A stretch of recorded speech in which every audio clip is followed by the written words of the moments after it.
Welcome to Channel 17, the Town of Colonie Government Channel.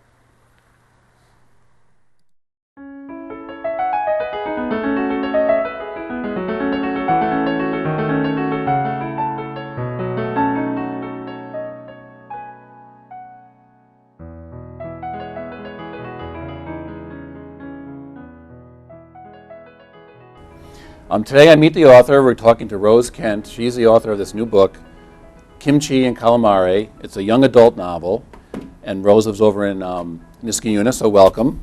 Thanks, Joe. Now, before we start talking about your book and writing and young adult literature and all that, I wanted to ask you, give us a brief little bio, maybe a minute or two, just so people sort of know who you are and they can sort of place you before we start talking about your book. Well, I'm originally from Long Island. I guess I'm a capital region transplant, but grew up on the island, and then I went into the military. After high school, I actually went to the Naval Academy back in the early 80s. Actually, 1980, I graduated from the academy and went into corporate America after serving in the Navy for 5 years as a naval officer.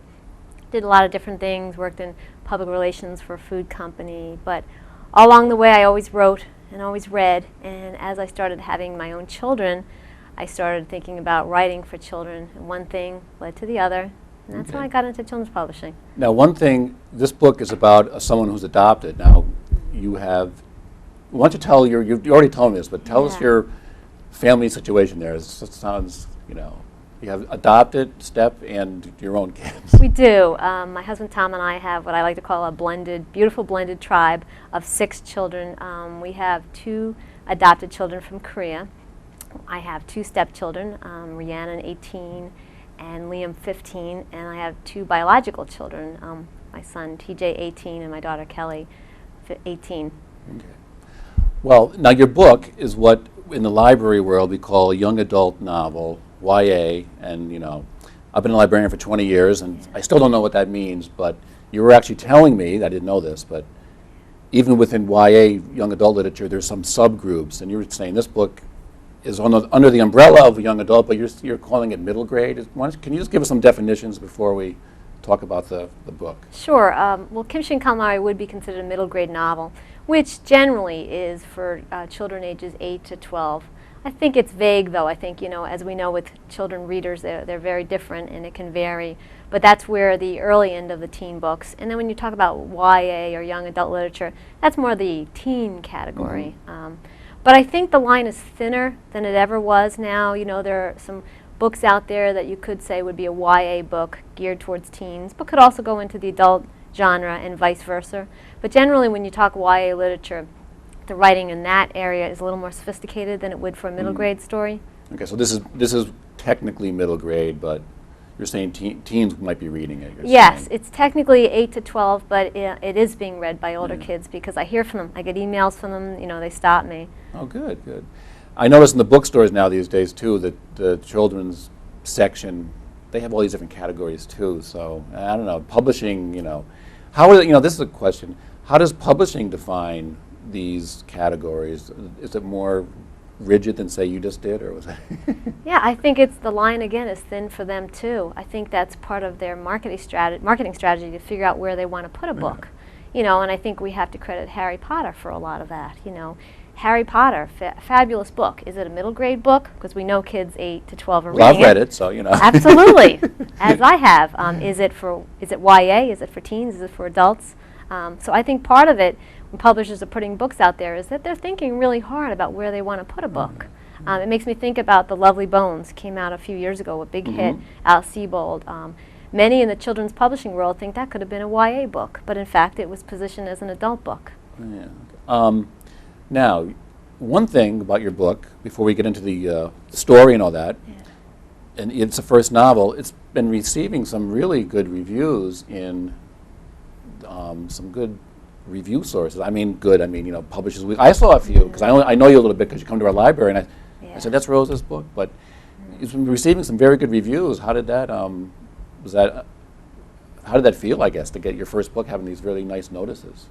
Oh, it feels really nice. I think it's a little bit of life serendipity. You know, you put a book out there, you do your best as the author, you know, you're with a publisher and you see where it goes. I think some of the reviews and the connection, it's funny, and we can talk about the content of the book. The character in the book is adopted, Korean adopted boy, quirky, kind of a wisecracking kid. He's very endearing, because he's funny. He's very endearing, though. He sort of wears his emotions on his sleeves.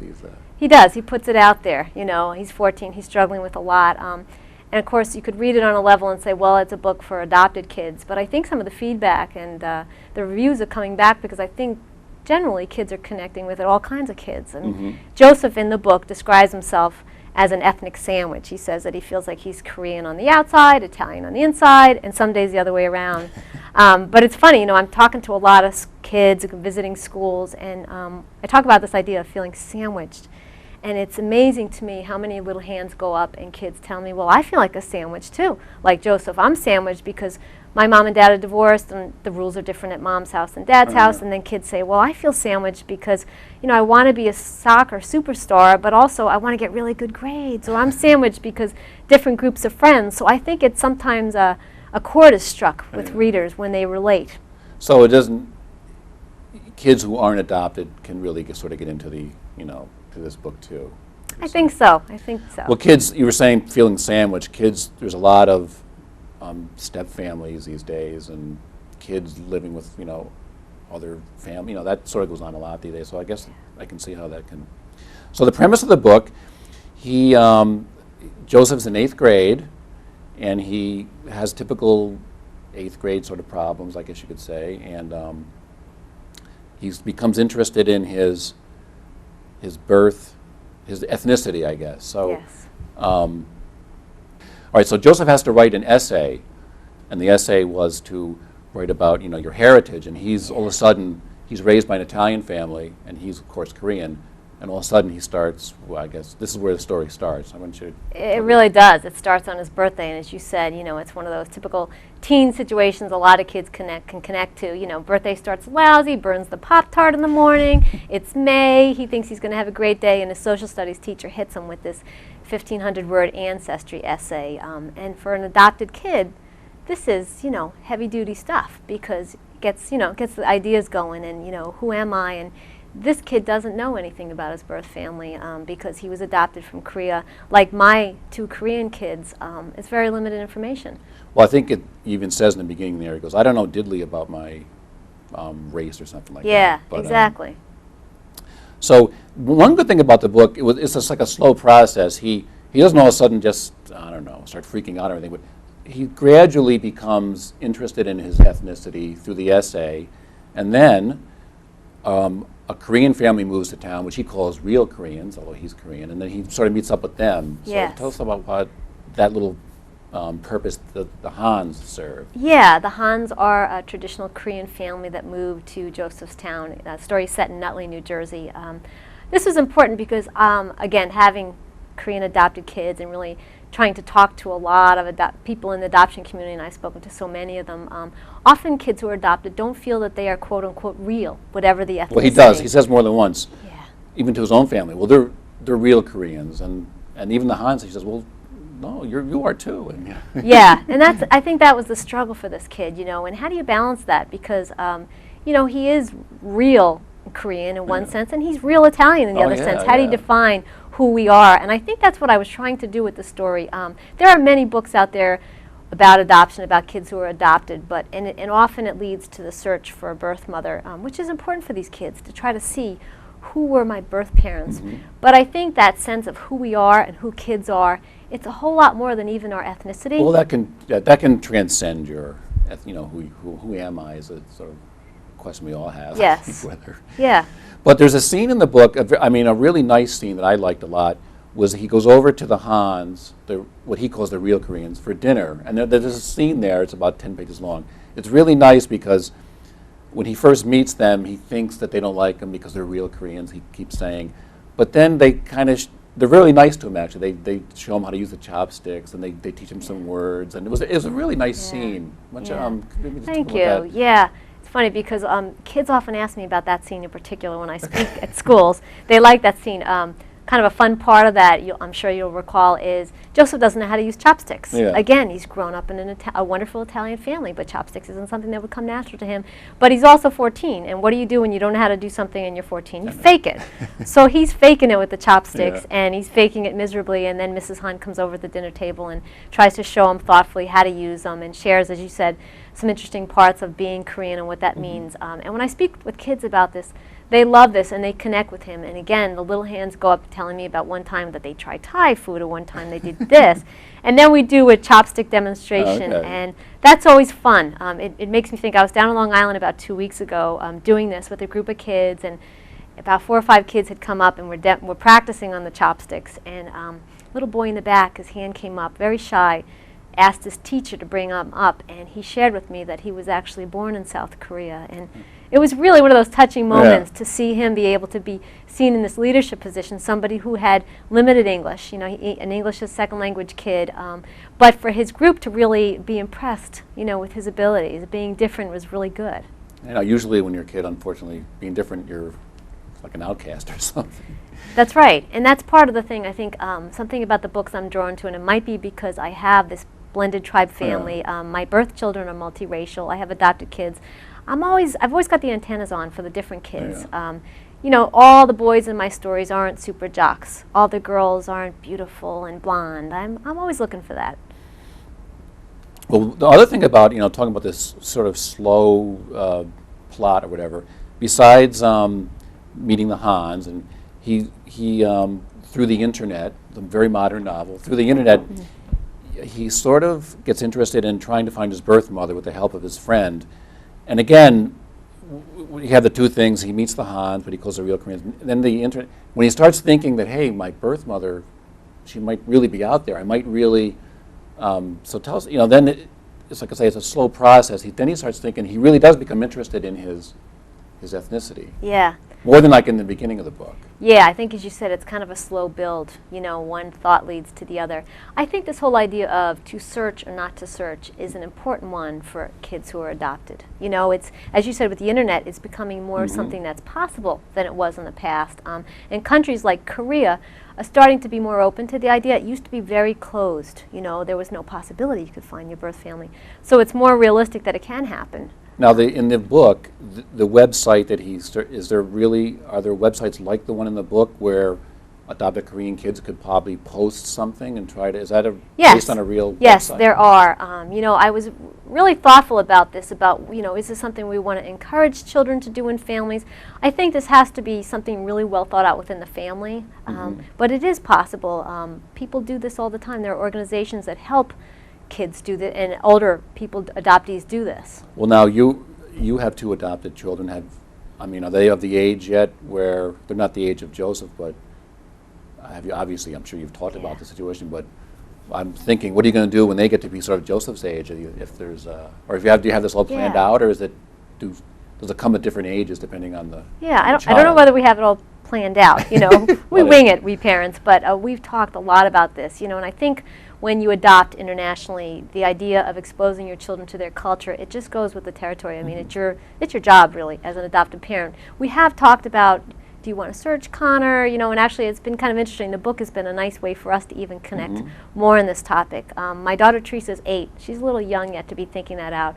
But we've agreed as a family, one thing we will absolutely do is go over to Korea and see what we can find, go to the towns where my children were born, see what we can find. And if at that point they are comfortable and would like to search, I'd be very happy to do that, because I think it really is their decision. It's not my decision.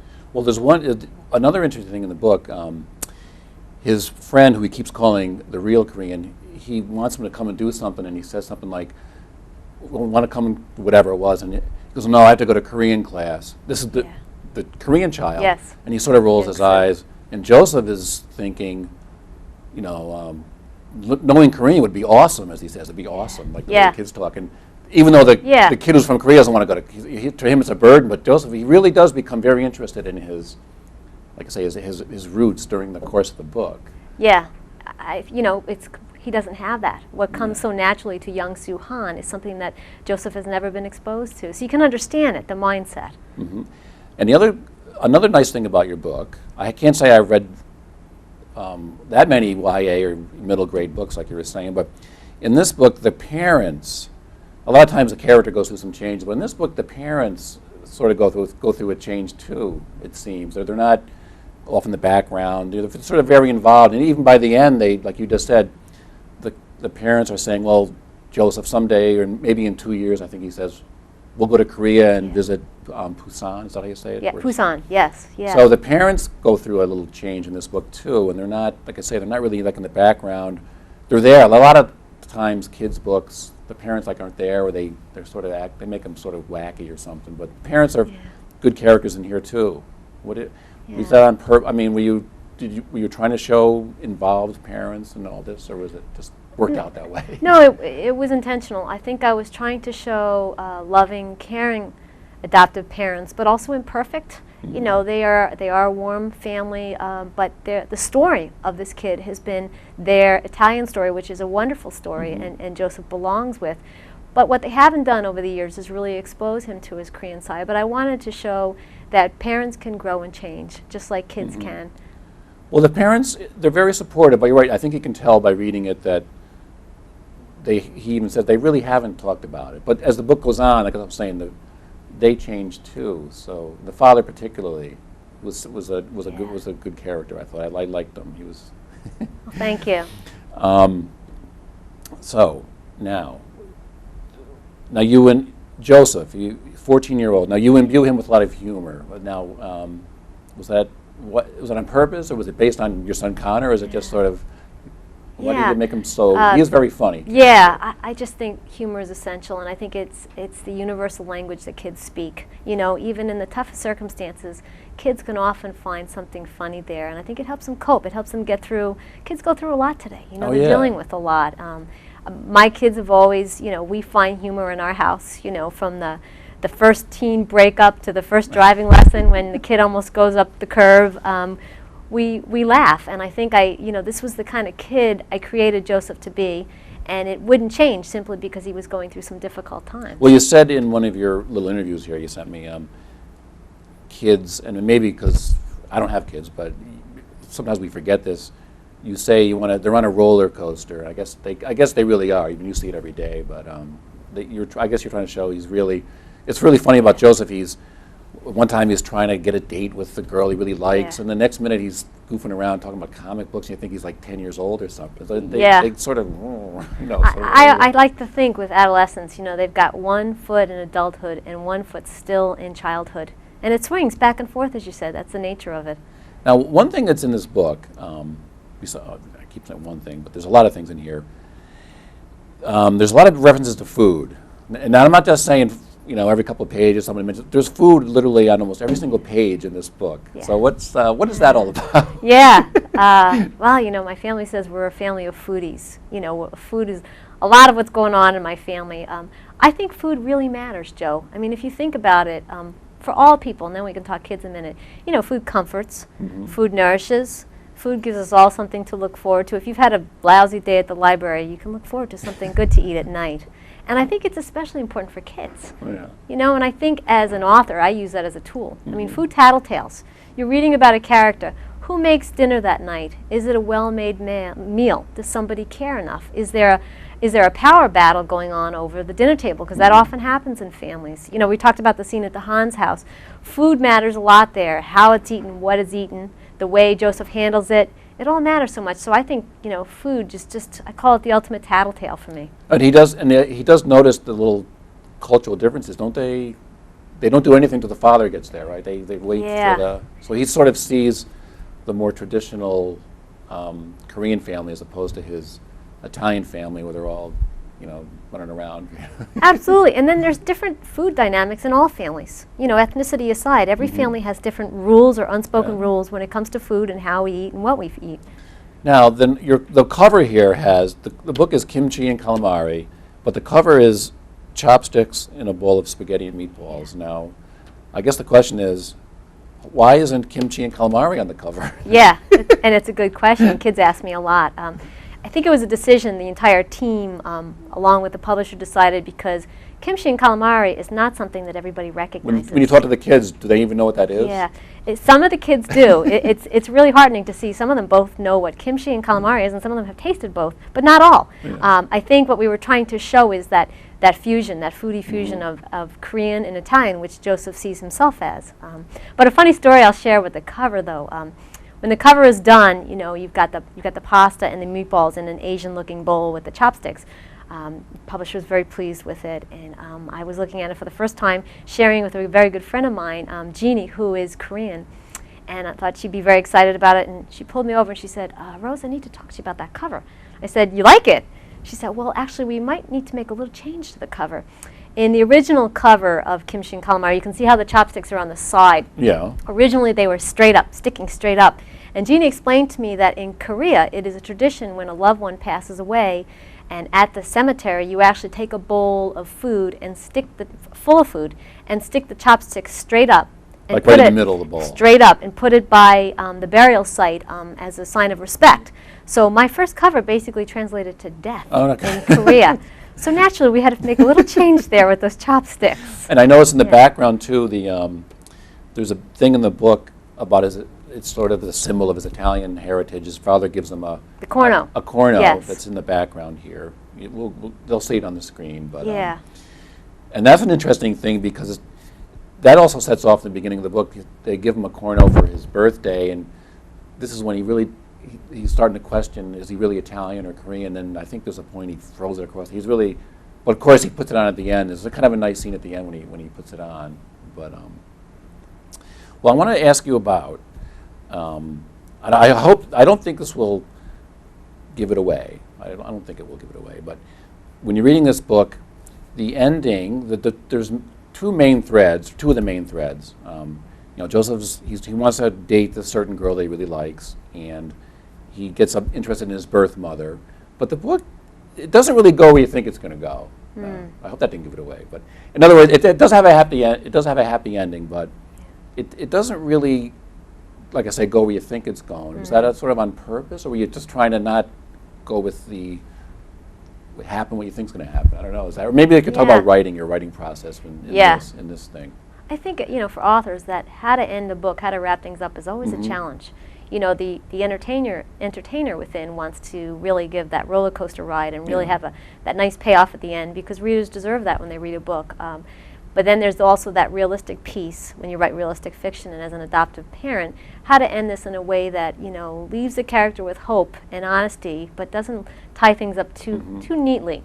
So that struggle was there for me, and I think I tried to end it what I thought was most true to the story. Well, I like how you say you like the book has to end with, if it doesn't have a resolution, at least it points to some hope, which is, I think that's maybe more like real life might really be. Yeah, we hope so.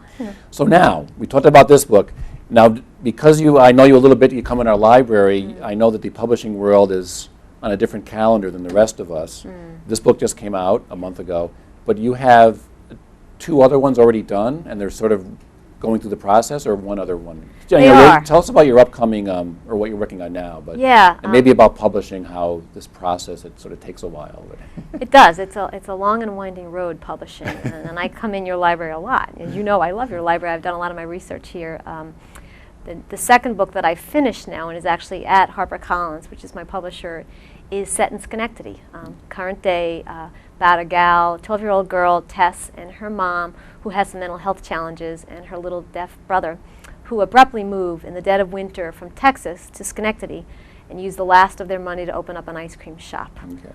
So it's a journey story. I'm calling that Rocky Road, and that's at my publisher right now. Now, tell the people watching that you really do your research, because I think we Interlibrary loaned some books for you about ice cream making and ice cream shops and all this and that, like these big textbooks. So you really did some good research on it. Absolutely, and you were very helpful to me for that. I have to. You know, people think when you enter in fiction you can just play and put anything down, but you really can't. There's a truth, even in fiction, and kids are just so good at sniffing out what isn't true. So I really try to do my research. Well, you mentioned that in one of your online interviews, when you were writing this book, Kimchi and Calamari, you had your own kids sort of read certain parts to see if it rings true. Yeah. Yeah, they so were. they would probably be titled like, no one would say that, Mom. Is that what they say to you? Oh, they were great about that. You know how it goes in family. You know, if something sounded dumb, they would let me know very quickly. But it was very helpful, actually, getting that feedback. And the book, after the ice cream book, I know I know this, you were telling me about this before too, but it's about this, I can't remember now, the place in Albany. Tell us about the Yeah, my baseball book, story. But it's about the, well, tell us about the place in Albany. Yes, it's, well, this story is set in the 1970s, actually set in 1974, and loosely inspired by Rap Road, a wonderful that's right. community. Rap Road, yes. Yeah, Right. not far from where Crossgates is now. Just a terrific community, a group of African-American families that originally came from Chaputa back in the 1930s originally, and that's where the story's set, and I'm having a lot of fun writing it. I'm about 3/4 of the way done with it now. And it's about, this was African Americans from the South, and they Yes. sort of lived in this place. And okay, and then Yes. this has a baseball theme to it. It is that does. It does have a baseball theme. It's a story about a kid, a biracial boy, who moves up to Albany from New York City after his dad passes away. Comes from a family of musicians. He's a very talented piano player himself. Moves back to Albany, as I said, in '74 after his dad dies with his mom, to this community near Rap Road, although I call it Rack Road in my book. Okay. And it's kind of a struggle, music, baseball. This kid kind of has these two passions. He's kind of torn between two lovers, see which one's going to rule. So now that's 3 books. Are you, do you see yourself maybe down the road staying with the young adult, middle grade, or do you, I mean, you're writing any adult novels, or are you just going to stick with this for now? I love this genre. I love middle grade. I love young adult. I think I'm going to stay there. I guess I like it because I think you can't kid kids. You know, I love the fact that they just demand a good story. So I think I'm pretty comfortable here. Well, I know that this kind of literature has really been, like you were saying about Harry Potter, but you go to bookstores. We have a teen room downstairs now, but it could encompass some books like this, and it is really an explosion. It's hard to, you're always reading that kids don't read anymore, but I mean, you're going out to schools, you're talking. Are you finding that true, or are kids still reading like the way they used to, or? Well, the optimist in me wants to say yes, they are. I think we have to work it to get them to read. You know, we authors, we really have our competition out there. You know, the internet, you know, it's a screen-happy world. So we have to work hard to get them to come. So you're an author of these, you know, the big thing now is, maybe you have an opinion on this, but these graphic novels seem to be very, very popular. Yeah. What do you think of those, that kind of literature? I think it's great. I think that there's plenty of room of diversity for reading. You know, we have to grab kids in whatever form. Kids always ask me, well, what should I read if I want to be an author? I always say all of the above. I think comic books are terrific. My oldest son was just a huge comic book kid, and some comic book writing is actually very sophisticated, depending on the comic books. There's actually you know? graphic novels for adults now. I mean, so that's a whole new art form. Well, it's been really nice having you. So we just want to say good luck. You're our first author we've had here that actually is our regular library patron, the William K. Sanford Town Library. And when your other books come out, you know, please come back and talk to us again. I will. Thank you for having me, Joe. All right, well, thanks for watching Meet the Author.